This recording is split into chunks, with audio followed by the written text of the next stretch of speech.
Hello everyone, আসসালামু আলাইকুম। কী অবস্থা সবার? কেমন আছো তোমরা? আশা করি সকলেই ভালো আছো।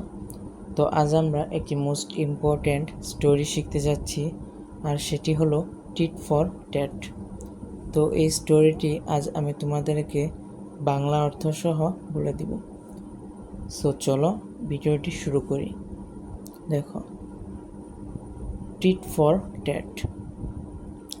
There lived in a forest a crane and a fox. একটি জঙ্গলে একটি সারস এবং একটি শিয়াল বাস করত। They were good friends. তারা ভালো বন্ধু ছিল। They used to kill small creatures and share the food together. তারা ছোট প্রাণী হত্যা করত এবং একসাথে খাবার ভাগ করে নিত। One day the crane invited the fox to his house for dinner. একদিন সারস পাখি শিয়ালকে তার বাড়িতে রাতের খাবারের জন্য আমন্ত্রণ জানায়। The fox did hardly eat anything during the day. শিয়াল দিনে খুব কমই কিছু খায়, because he thought that his friend must have arranged for a good feast. সে ভেবেছিল যে তার বন্ধু অবশ্যই একটি ভালো ভোজের ব্যবস্থা করেছে।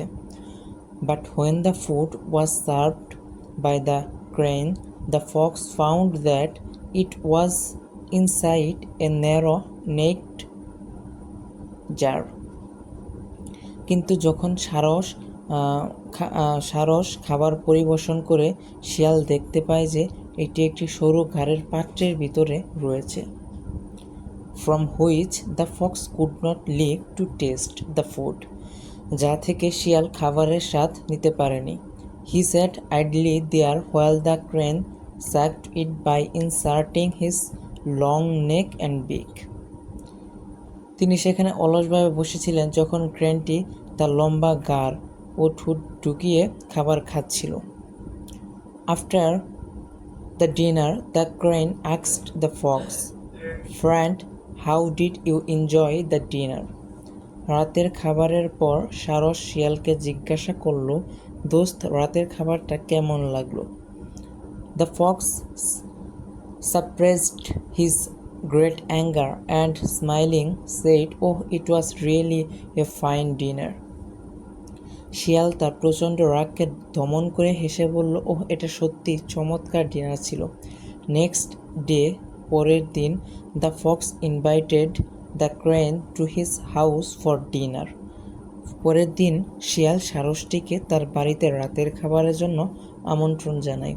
The crane thought that he was not a fool like his friend. সারস ভেবেছিল যে সে তার বন্ধুর মতো বোকা নয়। He would eat all the food given to him by the Fox.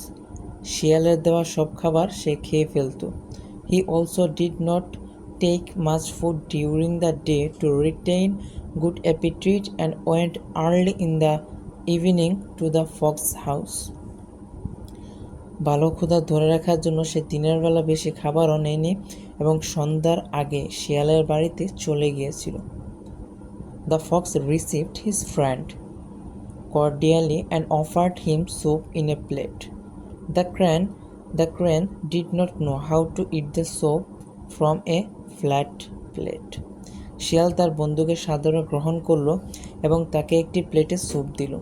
সরাসরি ফ্ল্যাট প্লেট থেকে স্যুপ খেতে সারসটি জানত না। The fox licked the soup from his own plate in a moment, while the crane sat idly to watch the fox eating the soup.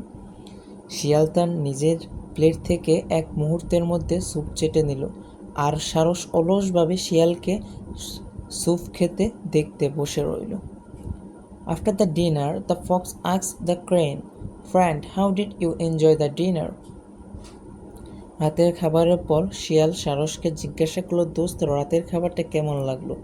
The crane replied, "Oh, it was fine. I really enjoyed it." Crane উত্তর দিল, এটা ঠিক ছিল, আমি সত্যি এটি উপভোগ করেছিলাম। The crane cursed the sly fox from his heart as he served him in the same way as he had himself served the fox. Crane তার হৃদয় থেকে ধূর্ত শিয়ালকে অভিশাপ দিয়েছিল তো যেমন সে তাকে সেভাবে সেবা করেছিল যেভাবে সে নিজে শিয়ালকে সেবা করেছিল। The hungry crane had to return home in an angry mood. ক্ষুধার্ত সারসকে রাগান্বিত মেজাজে বাড়ি ফিরতে হয়েছে। তো এই পর্যন্তই ছিল আমাদের এই most important story tit for tat. তো ভিডিওটি যদি ভালো লাগে তাহলে অবশ্যই লাইক, কমেন্ট এবং শেয়ার করবে। আর নতুন নতুন ভিডিও পেতে অবশ্যই চ্যানেলটি সাবস্ক্রাইব করবে।